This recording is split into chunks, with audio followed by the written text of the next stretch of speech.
Dalam nama Bapa dan Putra dan Roh Kudus. Amin. Bapak, Ibu, saudara-saudari umat beriman yang dikasihi Tuhan.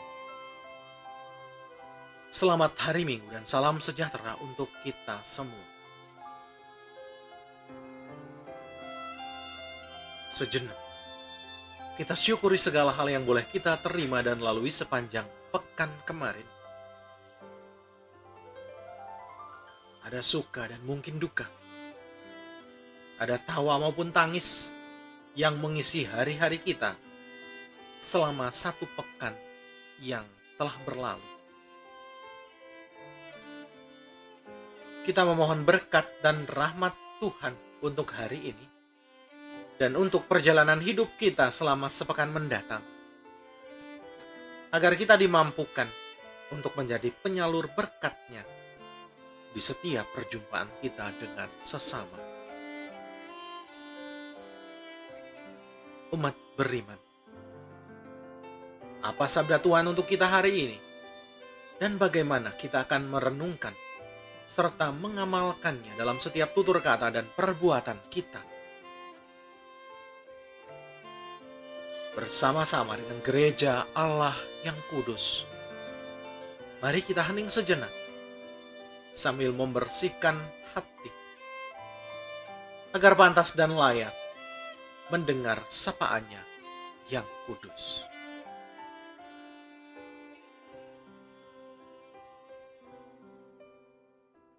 Haleluya, haleluya, haleluya, haleluya, haleluya, haleluya.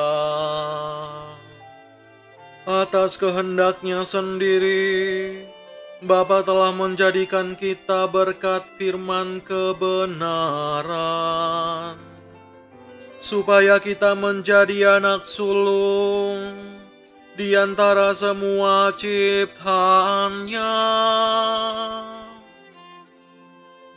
Haleluya, haleluya, haleluya, haleluya, haleluya, haleluya. Semoga Tuhan beserta kita sekarang dan selama-lamanya. Inilah Injil suci menurut Markus. Dimuliakanlah Tuhan. Pada suatu hari, serombongan orang Farisi dan beberapa ahli Taurat dari Yerusalem datang menemui Yesus. Mereka melihat beberapa murid Yesus makan dengan tangan najis, yaitu dengan tangan yang tidak dibasuh. Sebab orang-orang Farisi, seperti orang-orang Yahudi lainnya, tidak makan tanpa membasuh tangan lebih dulu, karena mereka berpegang pada adat istiadat nenek moyang. Dan kalau pulang dari pasar, mereka juga tidak makan kalau tidak lebih dahulu membersihkan dirinya. Banyak warisan lain lagi yang mereka pegang, umpamanya hal mencuci cawan, kendi, dan perkakas tembaga. Karena itu, orang-orang Farisi dan ahli-ahli Taurat itu bertanya kepada Yesus, "Mengapa murid-muridmu tidak mematuhi adat istiadat nenek moyang kita? Mengapa mereka makan dengan tangan najis?" Jawab Yesus kepada mereka, "Benarlah nubuat Yesaya tentang kamu, hai orang-orang munafik. Sebab ada tertulis, bangsa ini memuliakan aku dengan bibirnya, padahal hatinya jauh daripadaku.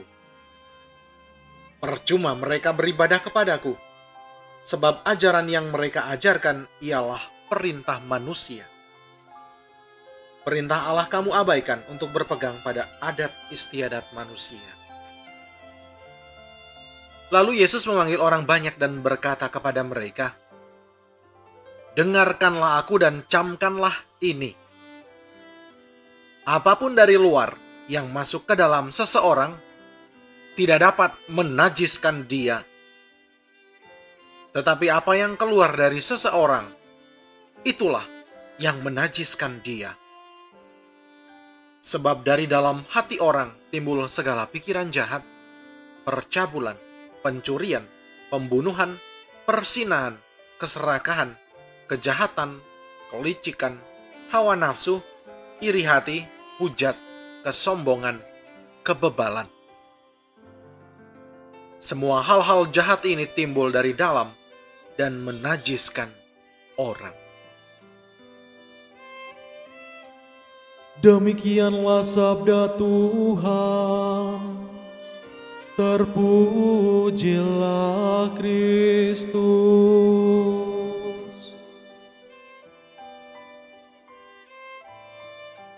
Kebersihan hati.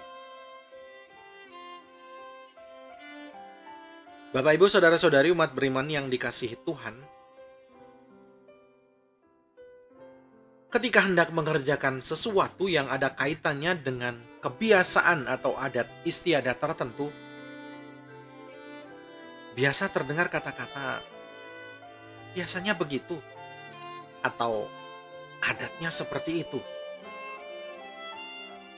Tak jarang apa yang dikatakan biasanya begitu akhirnya menjadi perdebatan tak kunjung henti ketika sama-sama tidak mengerti dasar dan nilainya. Yang keluar kemudian pokoknya begitu. Bacaan Injil hari ini menyodorkan kepada kita bagaimana Yesus berusaha menjelaskan kepada orang-orang Farisi dan beberapa ahli Taurat tentang nilai pelaksanaan adat istiadat. Bagi Yesus, adat istiadat itu baik adanya, namun perlu diimbangi dengan pemahaman akan pelaksanaannya. Jika tidak demikian, maka pelaksanaan adat istiadat yang demikian ketat pada akhirnya tidak memiliki arti sama sekali.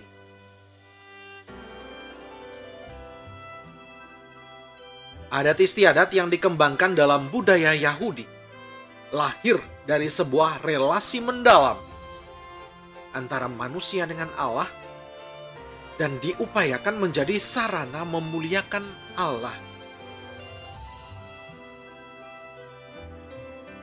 Adat istiadat pembersihan sepertinya mengarahkan orang untuk mencintai kebersihan fisik dan lebih-lebih mengingatkan kebersihan hati.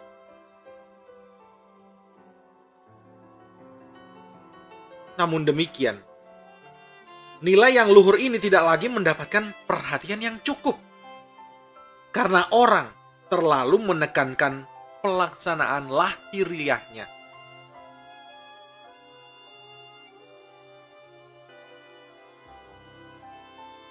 Yesus sedang menggiring lawan bicaranya untuk mengingat kembali nilai rohani yang perlu diperhatikan di balik adat istiadat tersebut.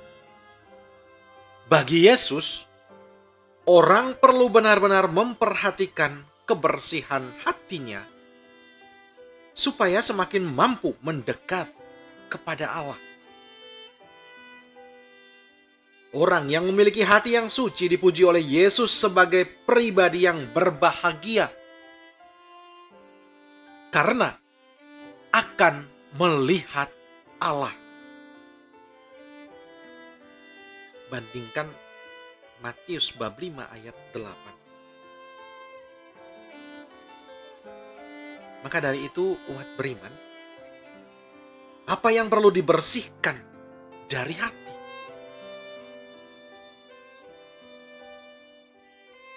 Berbagai keinginan hati yang berpotensi menjauhkan orang dari Tuhan.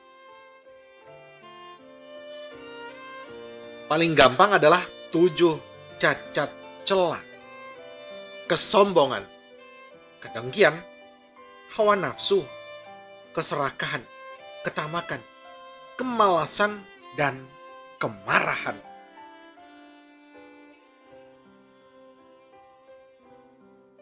Kalau diperhatikan, itu semua bisa mengikat sehingga orang tidak leluasa bergerak menuju kepada Allah.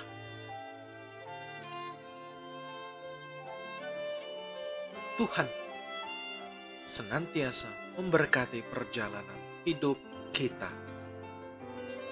Amin. Marilah kita berdoa.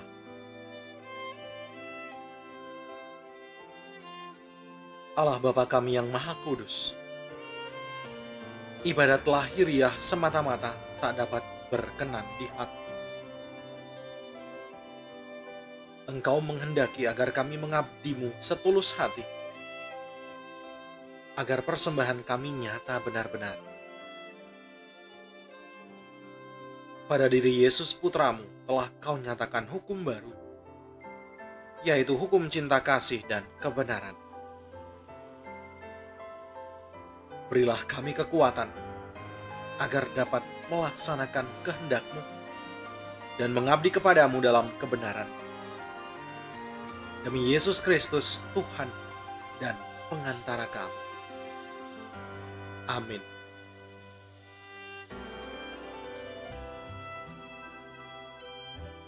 Semoga Allah Maha Kasih menganugerahkan berkat-Nya untuk kita semua. Dalam nama Bapa dan Putra dan Roh Kudus. Amin.